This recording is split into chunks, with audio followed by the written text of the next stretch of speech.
Inspirational Creatives, episode 171. Hi, this is Chris Brogan. You're listening to Inspirational Creatives with Rob Lawrence. Welcome to Inspirational Creatives. I'm your host, Rob Lawrence. Join me every Friday as I chat with successful artists, producers, and creative entrepreneurs who share powerful stories and strategies. They can help you to create the life that you want. Listen each week as these inspirational creatives show you how to take your creativity to the next level. You'll learn how to create a sustainable business that inspires others and gives you the financial freedom and lifestyle that you want. Thanks for listening. Make sure you subscribe in iTunes and sign up at inspirationalcreatives.com to get free exclusive bonus material. And now, on with the show. Rob here, and welcome to another episode of Inspirational Creatives. This week and next, we're going to do something different for the podcast, and that's a rerun of an original episode from some time ago. 90 episodes ago, in fact.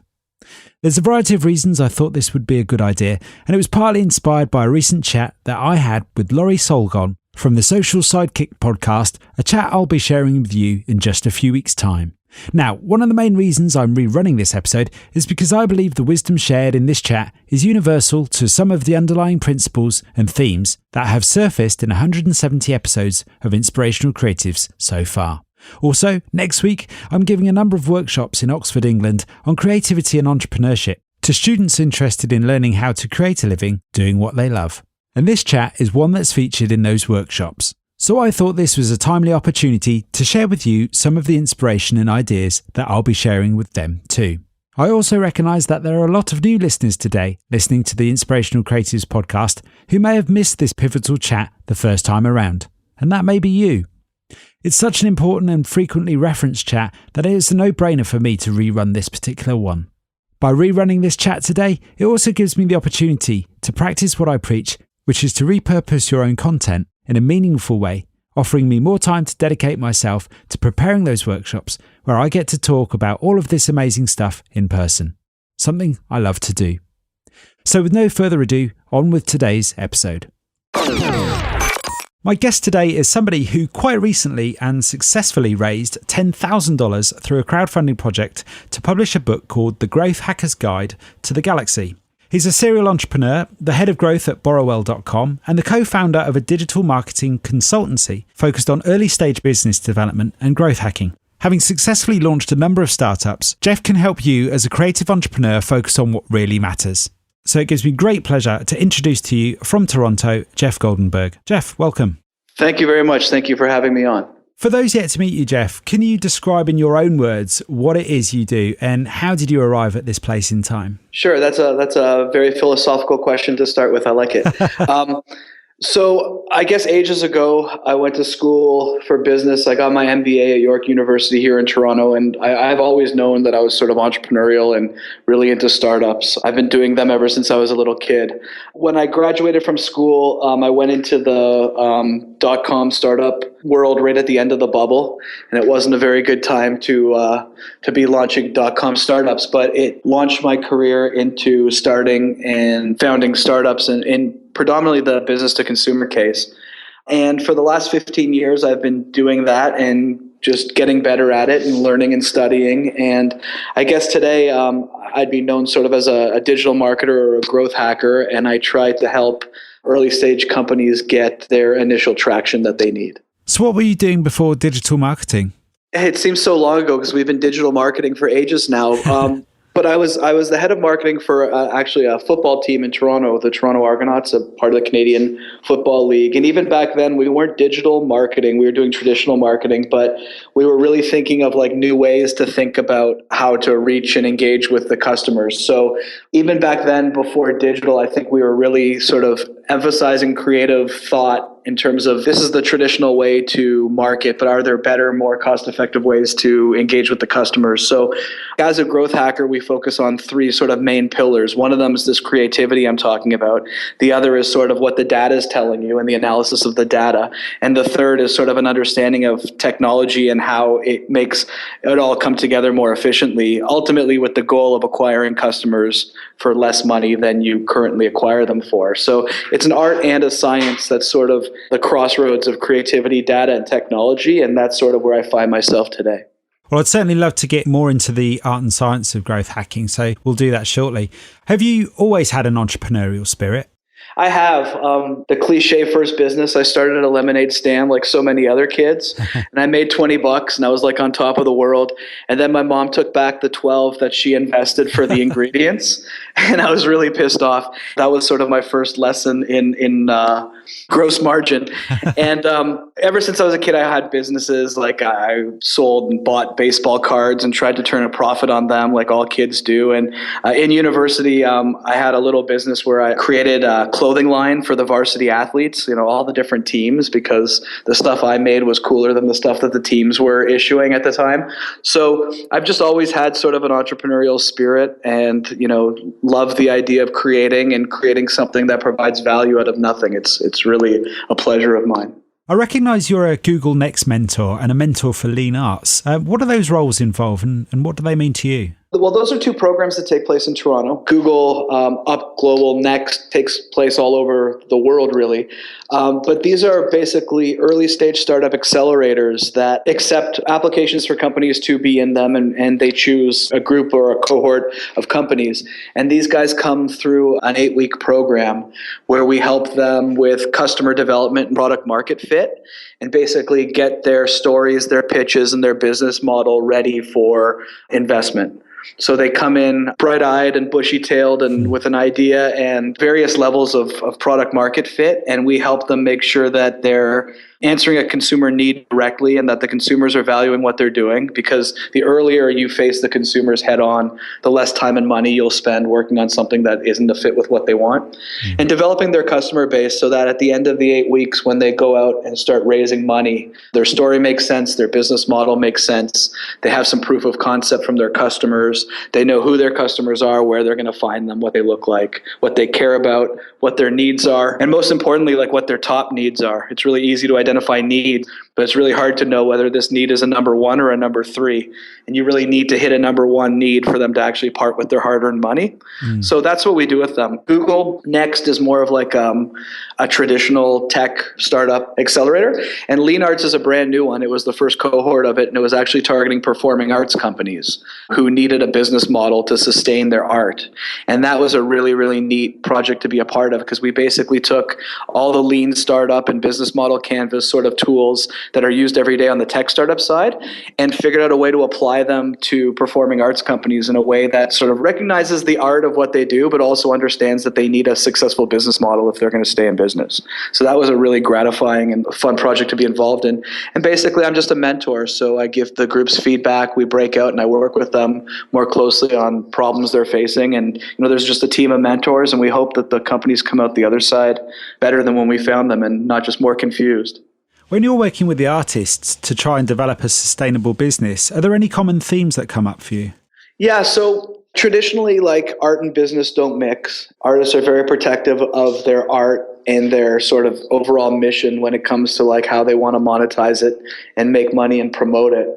I thought that was totally cool going into it. And then listening to these stories overall, I realized there's really no difference between an artist and, like, let's say an app developer who has to sacrifice a feature they love in the spirit of, minimum viable product, putting out something, that's testable, quick and cheap.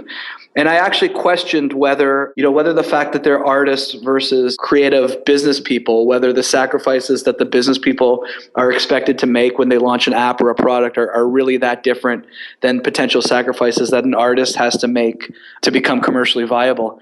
And I think, like everything, there's no right answer and it's nuanced. But I would say there's probably more similarities than differences between artists and creative, startup founders in terms of you have to stay focused on what's really important to the customer, and you have to stay focused on your mission and your goal, but you have to really be incredibly flexible to listen to what the market wants and needs and be willing to make some hard sacrifices at the beginning, with the understanding that once you prove out the model and you have more revenue coming in, you can add that stuff back at the appropriate time. Got it, yeah.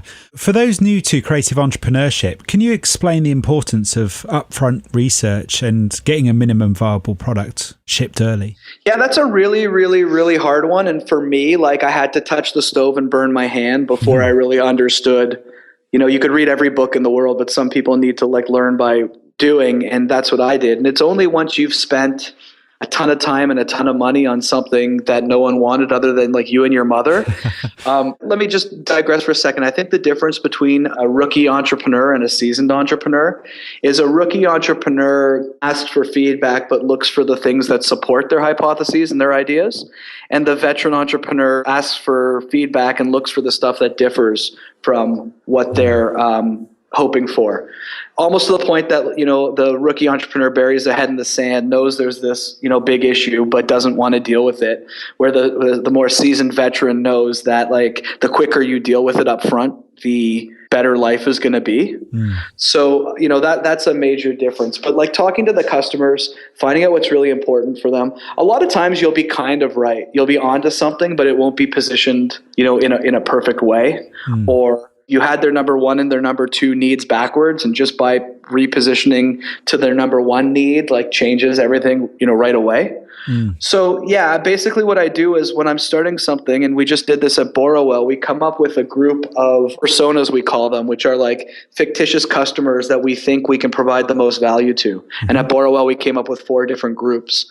At the other end of the spectrum, you're accumulating data as customers come on board, and you're learning who your customer looks like. And then you have this really artistic sort of art versus science process of taking your hypotheses and what you think makes your best customer, looking at the data and then adjusting it, every month, every quarter, whatever, to make sure that your guesses were right. And a lot of times, some of the personas play out perfectly and it's exactly who you expected, and others are totally wrong and you have to adjust as the data comes in. But at the beginning, when you launch a company, you have all hypotheses and very little data. So you have to give more sort of credence to who you think your target market is. But then as the data comes in, you need to realize it's a work in progress, and you're going to have to tweak it as you get better information. So that's a bit of the art and science of figuring out who your early customers are going to be. That's fascinating stuff. Let's talk about your new book, Growth Hacker's Guide to the Galaxy. Who is the book for specifically, and how do you define growth hacking in that context? Sure. So let me talk about the definition of growth hacking first. Everyone has a different definition of it. There's some good ones. There's some bad ones. One we talk about in the book is Sean Ellis's definition that my co-author Mark really likes. And that's that a growth hacker's true north is always growth. So everything they're focused on has to do with growing the business. But I look at it a little bit different. I think that a growth hacker is a technical marketer who has no separation between the marketing efforts they're doing and the effect on the bottom line, and use those 3 pillars I mentioned before of creativity, data, and technical automation to basically achieve a lower cost per acquisition than either the other channels that the company is working on currently or the competitors. Because ultimately what a growth hacker needs to do is work with less often, because it was born out of bootstrap, and compete against companies that have much bigger budgets. And the only way to do that is to market smarter. And that's sort of where growth hacking comes in, if that makes sense. It does. In terms of the book was kind of an interesting story. And maybe I'll just take a couple of minutes and tell you the story about how it came to be, because it answers a lot of the questions about the book. Right. So I was working on a growth hacking manual, I was calling it. And it was basically, was going to be a recipe book for growth hacks. So instead of just like a long book that you have to read cover to cover, this would be like a book where, you could flip to something specifically, you can pick it up and put it down. And right around that time, I came across this amazing blog post called The Ultimate Growth Hacker's Source Book. And it was like very, very similar to what I was working on, but it was targeting a different audience. The target of this blog post, which is probably 35,000 words, just to give you the scope of how big this piece was. It was written by this New Zealand-based digital marketing agency and this guy named Mark Hayes, who I didn't know at the time. The agency is called Tiger, by the way. They're an awesome digital agency. And I called up Mark and said, I love your blog post. What's your goal for it? So the blog post was targeting SaaS marketers. So marketers who sell, software as a solution. So a software package that you basically rent through the internet every month instead of purchasing. So all the marketing tools, like everything you could think of. The target of his book were these SaaS marketers, because they have very specific parameters in which to market, because they have recurring revenue and all that fun stuff. Anyway, he told me the purpose of the blog post was to get more publicity for his agency. And I said, that's really cool. And I pitched him on this idea. I'd like to take the format and the work that you've done for the blog post and turn it into a proper book that instead of just targeting SaaS marketers would target all startup and digital marketers. And he liked the idea, and we decided to go ahead and do it. And basically to do that, we needed to take the 65 growth hacks he had written and basically figure out which ones were appropriate or inappropriate for the more general audience, pare it down to the ones that were the most important, and then add a ton more. So we had a total of about 100 or 110 growth hacks that will be in the final book. We organized them over 3 growth stages: product market fit, when you're trying to find out like what your customer needs; a stage called transitioning to growth, which is like doing a whole bunch of tests to figure out where your growth is going to come from; and then growth, which is scaling stuff and doubling down on your successes. So anyway, he said, yes, let's do that. We decided to do it. We began working on it. And then a couple of days later, his blog post went totally viral. I think it's got 50 or 60,000 views already because it got promoted by a small number of really influential sources. Moz.com, inbound.org, Forbes, they all promoted it. And as a result, we got a ton of feedback and comments and reactions. And it just strengthened that we were on the right path, that people were saying they want more, they'd pay for it. It's awesome, and really credible people. So we were like, okay, cool, we're on the right path. We talked to a couple mainstream publishers, and they didn't really understand what growth hacking was. It was a little bit too new and too niche for them.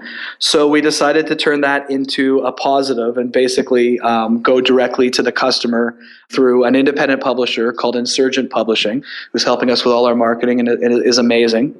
And doing this Kickstarter campaign basically to accept pre-orders and to bridge the interest between the blog post and when the book would finally be ready, which is going to be, October, November of this year. With our publisher, Insurgent Publishing, we sort of launched this Kickstarter campaign to take all this interest in the book and turn it into basically pre-orders. And that was a wild process. Fascinating. How did you actually manage that process? So you're based in Canada, Mark's down in New Zealand. How did you work together? Well, it's funny because if that wasn't hard enough, our publisher, Tom, at Insurgent Publishing, was actually an Iraq war vet with the U.S. military. And when he left the military, he decided he was going to start a publishing company, but travel around the world. So he's like living 2 weeks, 4 weeks at a time in places all around the world with his girlfriend, partner, wife. Wow. And so there were times where we had to figure out like Canada, New Zealand, and like Thailand, or Canada, New Zealand, and Slovakia or something. And I actually found this website that actually let you type in the different time zones and recommended times where you'd all be like awake. But it was tricky. The writing part, not so much. I took over most of the writing from the point of the blog post up to the finished product. So that part hasn't been too difficult, but communicating on a weekly basis is tricky. In terms of the Kickstarter, I mean, Insurgent Publishing and Tom were a huge help. They put together a beautiful campaign, gave us some really good insight on, what packages would be the most popular, and really helped with managing the communications and stuff. So they were a huge help. That's fascinating. Yeah, it is a good-looking Kickstarter campaign and obviously very successful. Well, that was my second Kickstarter campaign or crowdfunding campaign. My first one, I helped a friend of mine who's got a relatively popular band in Canada. They've been around for 25 years and put out 13 albums. And I helped them do a Pledge Music, which is like Kickstarter for Music campaign to fund their album. So I got a little bit of a primer doing that. And then with this one, it was similar. But I think the biggest challenge, the biggest thing I learned with this Kickstarter crowdfunding business is it's relatively easy to build up a lot of interest in a campaign for launch day. So when you hit pretty big and you get that first 20-25% funded that like they always recommend you to do. Like that's relatively easy to do because you're building up towards a launch date. People are excited, friends and family and colleagues, like there's a lot you can do. But to maintain that interest over a 30 to 60 day campaign is next to impossible. And it's really hard to sort of monetize the campaign between the first day, which is pretty big, and the last day, which is pretty big, because people realize they have, only a certain number of hours left to get involved. But if I was to do a Kickstarter campaign again or a crowdfunding campaign, I'd put most of my thought and attention onto that middle period. How am I going to sustain interest in the campaign over the long haul? And I'd also probably launch as short a campaign as possible for the exact same reason, just that it's hard to maintain interest. As a growth hacker or as a head of growth, were there any tips and tricks that you had that you were able to employ into your Kickstarter campaign? Yeah, it's really funny because at one point, we were in the middle of the campaign and it kind of flattened out a little bit. And someone was like, that's going to be pretty embarrassing if you're a growth hacker and you can't fund your campaign. And it was like, I really didn't want to hear that, but it kind of like lit a fire underneath me. And I was like, oh yeah, I should probably, get more active with some of the stuff that we talked about. So I did do some stuff, particularly around email collection, some social media tips and tricks, some influencer outreach and research, and some blogger influencer research and outreach that did move the needle. And some of it I recorded, because what we're going to do is we're also going to launch a website that, instead of just having the growth hacking recipes, actually have some walkthrough videos where I basically walk through the software and show people exactly where to go and what to do to achieve some of these goals. So I used the opportunity to be growth hacking for the campaign to also produce some content for this companion site that we're going to have in addition. Another thing interesting about the book that I didn't point out was that it's also going to feature a bunch of case studies about companies that had tremendous growth success. And to do so, I got to interview like some founders and CMOs and CEOs from a bunch of really, really humongous, amazing companies and try to find out like their secrets from back in the day. And just getting to talk to these people and hear what was common and hear kind of the stuff they went through early was just amazing. It was like probably the best opportunity or best experience I had putting the book together. Wow. What was the biggest thing you learned from those conversations? Oh, man. I mean, like I was talking to the CMO of Shopify, which is a massive e-commerce platform, the head of growth from HubSpot, the CMO from Zenefits, which just raised $500 million to grow their employee management platform. I talked to Rob Walling, who is the founder of Drip, which is an email automation company. I talked to Ethan Song, who's the founder of Frank and Oak, this amazing clothing company. And really, I got amazing advice depending on the business they had and what their marketing strategies were. One really common thing that came up that I've been thinking a lot about is one of the simplest things I heard, but I kept hearing it over and over. And that was this concept of having a really short, concise, unique value proposition and getting it in front of what you think your target market is. And that sounds like a duh kind of comment, but I'll give you a couple examples. Frank and Oak developed this unique value proposition that said premium threads for under $50. And he got it in front of like fashion Facebook groups and stuff. And everyone was like, hell yeah, I want premium threads for under $50. Like, where do you ever get that? That's great. And he got a response, and he ended up building, 10,000 people signed up pre-launch to become a member in this subscription business. So it was hugely successful. Rob at Drip came up with a unique value proposition that said lightweight marketing automation that doesn't suck. And when he got that in front of digital marketers, they responded. And the reason they responded was because they wanted lightweight marketing automation because the heavyweight companies were really hard or cumbersome to use, and people felt intimidated. But then every time they went to a lightweight automation option, it sucked. So when they were promised lightweight marketing automation that didn't suck, they responded. So I've been thinking a lot about this issue and trying to figure out why this is such a watershed moment for these humongous companies. And I realized that it is the proof of product market fit. If you can distill your value proposition down to 6 or 7 words, and you know your audience enough to know which ones to get in front of, and you see a response, they put their hand up and say they're interested, well, isn't that ultimately the test of product market fit? So it makes sense looking back at it, but if you can't put your value proposition into 6 or 7 words and identify a market that you can put it in front of and they show interest, then you have a product market fit problem. And if you try to grow off of that platform, you're going to be unsuccessful. That's absolutely fascinating. Fascinating in its simplicity. Absolutely, yeah. I'd like to talk a little bit more about your entrepreneurial journey, but just finally on the crowdfunding, what did you have to do to prepare before the launch of the crowdfunding process?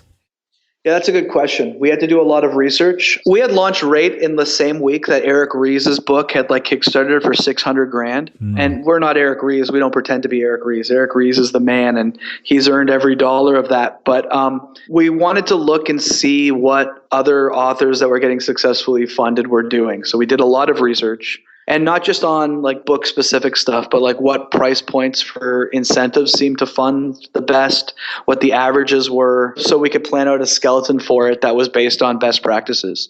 Then it was really about brainstorming who the book was for in the different categories and explaining how the book would help people in those categories. and then coming up with packages where, they can get a little bit of our time and a little bit of our personalization, like helping their business challenges specifically, but doing it in a fashion that's somewhat scalable, because obviously we can't fly around everywhere. So there was a lot of research that went into it. But in fairness, we had a couple advantages. Tom at Insurgent Publishing had run Kickstarter campaigns. So the fact that our campaign looked so good was a tribute to him. So pay some attention to like graphic design, infographics, make things graphical anytime you have a chance, because it's just easier to digest. The other thing was we had some partners that we really like and we were planning on including in the book as growth hacks, and we, in certain occasions, would like barter something we needed for the campaign in exchange for promotion in and around the book.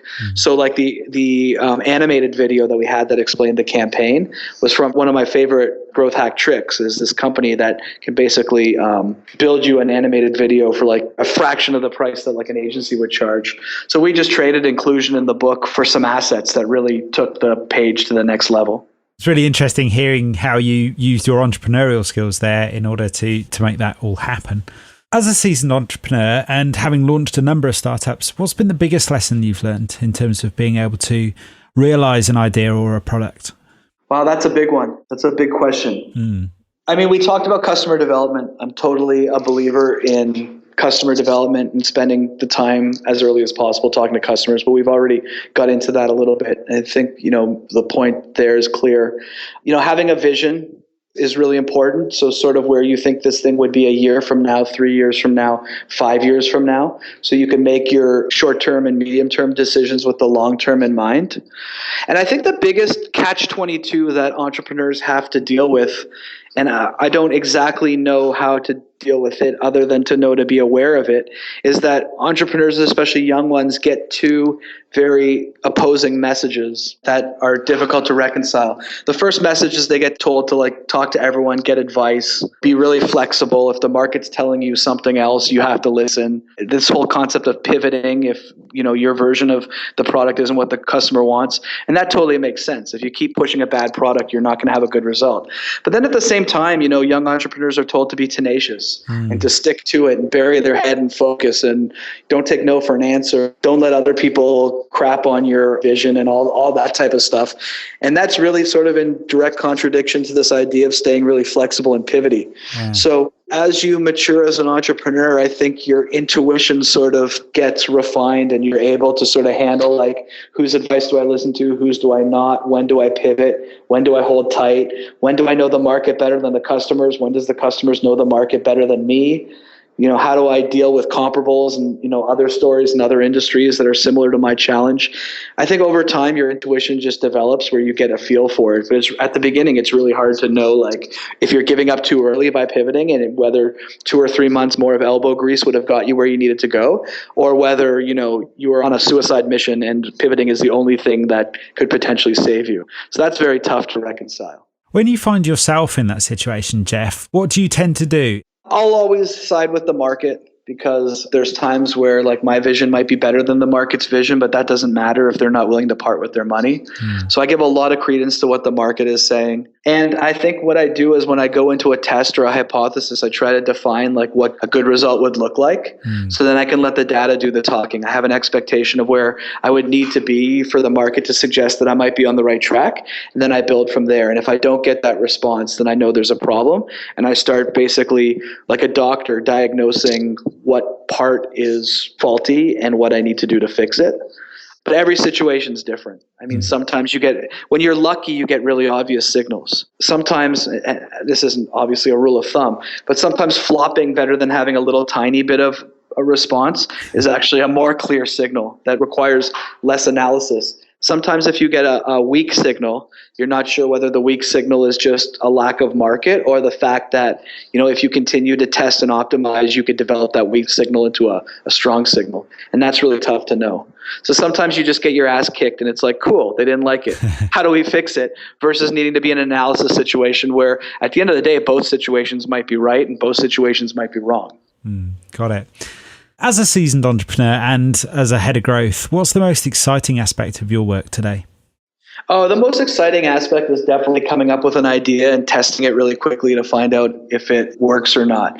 At Borrowell, we're an online marketplace lending company, and we provide instant online loans to high credit Canadians, most typically used for refinancing like expensive credit card debt to a lower rate term loan. So what we're looking for is Canadians with a fairly high credit score who are looking for borrowing options in addition to the traditional big five banks. So every day we think about how do we locate these customers? What does a target customer look like? How do we advertise to find people with higher credit scores? Because that's not yet an option on Facebook to pick by credit score. Although they just patented a technology that a lot of people are talking about that would use your social graph as another data point for credit score calculation. Just really interesting. The hot button issue there was they were going to use your connections data to predict yours as well, which a lot of people are thinking is super invasive because, it's one thing to opt in yourself to do it, but are you really opting in the data of your network? But anyway, that's an issue that I'm sure is way down the road. It's just a new patent. But yeah, every day we need to think of new ways to try to identify and reach high credit Canadians. And 85% of Canada has a credit score that would be suitable for our types of loans. But when you think about people searching online for loans, it's typically, not always, but it's typically lower credit score, more desperate, higher need borrowers. So, every day we come up with new ideas on how we could reach our target market, and we go out and we test it. And most of the times we're unsuccessful, and a couple times we're really successful, and it changes the way we market. But just being able to dream up new ideas and have the data analysis and the technology know-how to go out there and test it really quickly and find out if we're right or wrong. And it just leads us to like the next test. And if you get into the rhythm of testing stuff all the time, over the course of a year, you just learn a ton. So that's what makes me excited, just coming up with ideas and really quickly getting the answer. That's really, really cool. Other than buying your book, what's the best advice you could give to someone wishing to learn more about getting started with growth hacking? Yeah, I think it's really easy. I'm self-taught, and it was sort of in that self-teaching process where I realized that this stuff wasn't as hard as I thought it was, and that with a little bit of commitment in time and research and experimentation, you could teach yourself. So basically, I started following, a handful of key blogs that I thought were, some of the best digital marketers and growth hackers around. I started participating in communities like growthhackers.com and inbound.org, where I knew other people were going through the same challenges with me. I put together a bit of a social circle of friends who are doing the same thing, so we could talk through challenges and learn from one another, and just sort of like dove headfirst into it. And eventually what that it led to me having enough confidence to start trying stuff. And at the beginning, it was really painful and hard, building landing pages, testing email automation, doing stuff like that. But after a while, you realize that you try and fail, and it gets easier over time, and you build up more confidence. And with that confidence, you're willing to try more things, and you get really effective at not necessarily knowing how to do everything, but knowing how to fix something when you hit a wall, knowing where to turn to get the answers you need. So as I was teaching myself this stuff and dedicating a lot of time every day to learning this stuff, I realized that it is something that's learnable, that every day you need to be less of a sort of coder to do this stuff, because there's all these sites and services that are making it easier than ever for digital marketers to growth hack, to get different systems working together in innovative ways. So I realized you didn't have to be a coder. And that was sort of the impetus for my book, was to teach non-technical marketers how they could increase their growth hacking skills and basically develop a new skill set that we know is in demand in the corporate and startup marketing world right now. Basically empower a non-technical marketer to try some of this stuff that has typically been the domain of just technical growth hackers. So what specifically about growth hacking is it that excites and drives you? The idea that there's so much data out there that if you're not taking full advantage of it, you're literally leaving money on the table. And data is a really hard thing to get comfortable with because there's so much of it that you don't know where to start. So the way I deal with it is identify a handful of performance indicators or metrics that make the biggest difference, and then follow them religiously. And as you follow those religiously, other sort of secondary KPIs pop up, and you're yeah, it would make sense to track it. But basically layer the data analysis on top of each other instead of trying to like accomplish everything on day one, which is too hard.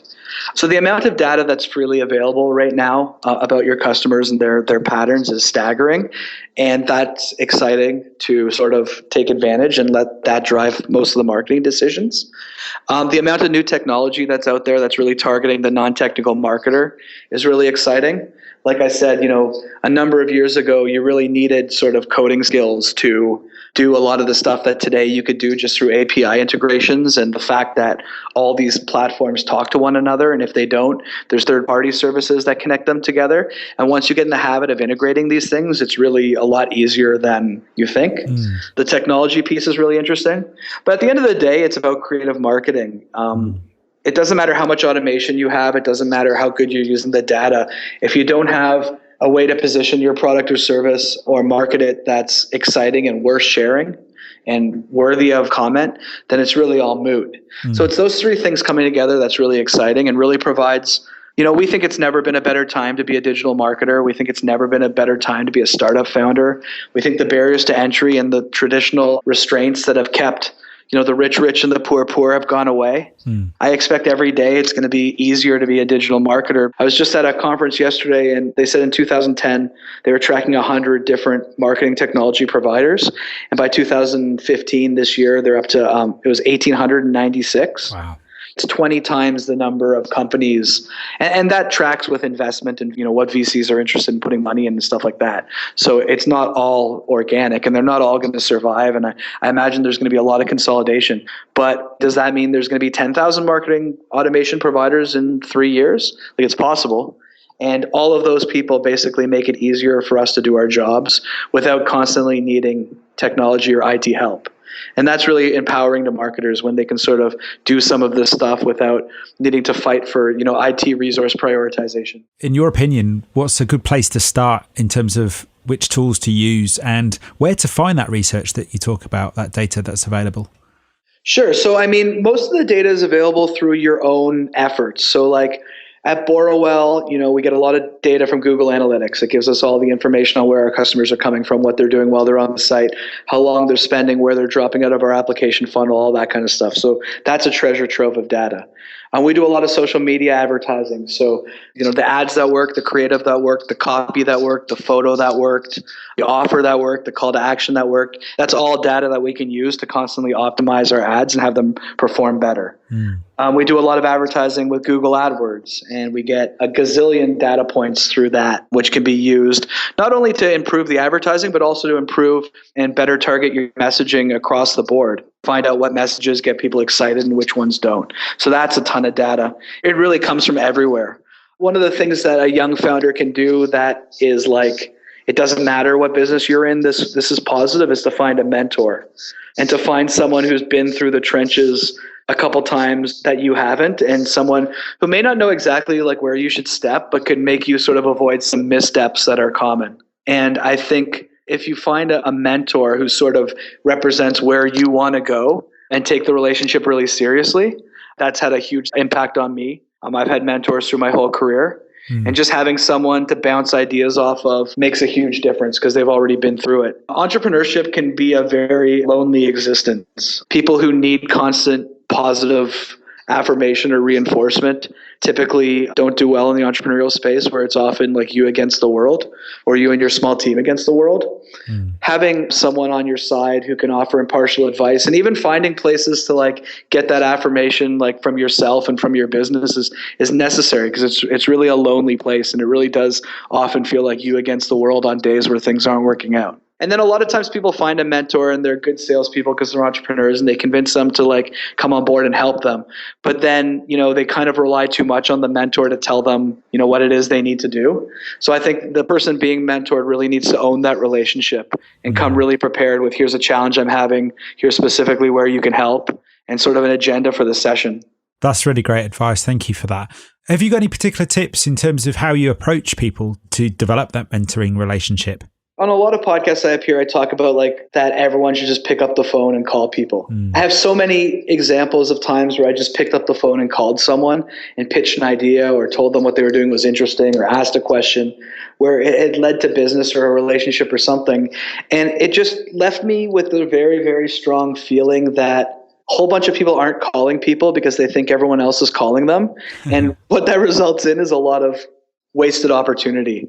I got an advisor for one of my startups from a massive company, and I thought a whole bunch of people would have asked him, and he told me he'd never been asked before and was thrilled to do it. So that was eye-opening.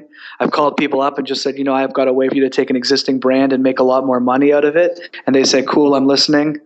And, occasionally they'll slam the phone on you. They'll call you a name. They'll tell you they're not interested. They'll tell you whatever. And you just have to develop like a thick skin and not care. Take it off and just pick up the phone again and call. And I mean, so much of what I've done in my career is just due to the fact that I'm willing to like send a cold email, pick up a phone and call, tell someone really quickly why like I think we should talk, and then just developing the relationship like you would any other. Yeah. But I know that most people aren't willing to do that. And I think they overplay the risk and underplay the reward. I love that idea of just picking up the phone. I can certainly talk about the benefits of having done that myself. Well, there was an interesting study recently about people's feeling about risk aversion over like reward. And they did this study where someone went to a park and offered people like, I'll flip a coin, and if I win, you give me $10, and if you lose, you give me $10. And they were like, no, I'll pass. And the guys would be like, well, what if you win? I'll give you $20, and if I win, you give me 10. And they're like, no. It's like, okay, well, what if I give you $30 if you win, and you give me 10 if you lose? And they didn't want to do it. And the fact of the matter, or what this study proved, was that people are 2.5 times more worried about losing than they are about winning. And that's why like they're willing to invest their money with ING for 4%, but they won't take an offer that has like a clear 300% ROI in terms of if you do that a lot of times, you're going to make 300% on your money. And I think that's the same thing with answering the phone. People are so worried about having someone tell them off or not be interested or basically failing that they don't do it. And really, I don't care. It's just on to the next one if someone's not interested. But I do call on Fridays. I think Fridays are a good day for pitching new business. That's a good tip. I'll remember that. Fridays. Going into the weekend, want to, some positive momentum. Yeah, I think people are kind of a bit more relaxed on Fridays. Yeah, the beers come out at the office around 3, 4 in the afternoon. So everyone's sort of transitioning into the weekend. I think they're just in a good mood. Absolutely. That's fantastic. Well, Jeff, I really appreciate your time today. Before we wrap up, is there anything else you'd like to add in context of some of the themes and some of the stuff we've talked about today? Yeah, I mean, I think just in general, I think the future of digital marketing and growth hacking is really bright. I think there's a lot of trends that are contributing to the fact that these skills, these sort of advanced digital marketing skills, are going to be really in demand over the next 3 years, and that an investment in yourself right now to sharpen these skills is going to pay dividends down the road when marketers are going to be expected to have some automation, some data analysis skills.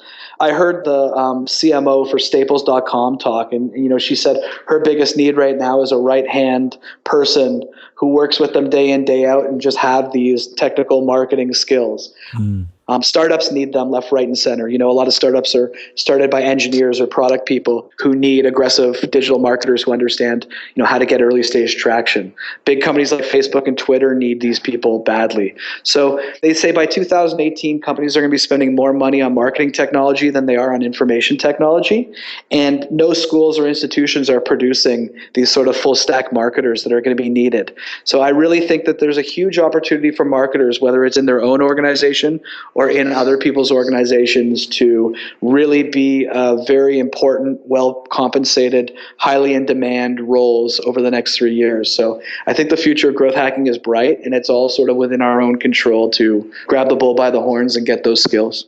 Wow. So there's some fabulous opportunities to be had there over the long term by the sounds of things. Absolutely. Great. Finally, where's the best place to find out more about you, Jeff, and your new book? Sure. So the website for the book is growthgalaxy.com. It also has a link to the original source book, so you don't even have to wait until the book comes out. You could sort of dig your teeth into Mark's original work, which is awesome. Great. I'm on Twitter, Jeff_Goldenberg, and I'd love to answer any questions your listeners may have. Just tweet at me, and I'll get more into detail on any of the topics they might be interested in.